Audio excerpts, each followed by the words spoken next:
Ang away ni Diego ay away ko na rin. Hindi to pwede mapunta sa kanila.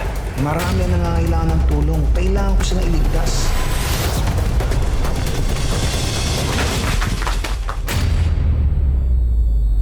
Walang iya ka naman, Diego. Pinagod mo pa kami. Wala ka nang matatakbuhan, Diego, kaya ibigay mo na sa amin yung pera. Hindi!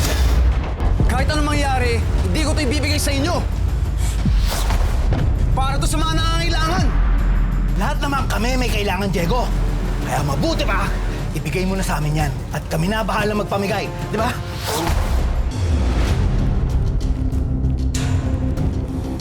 Anong ibig sabihin nito? Pinagtutulungan niyo ba si Diego? Ha? Hoy, tanda! Huwag kang makialam dito kung ayaw mong itamay ka namin, ha? Singatan ka ba nila? Hindi pa.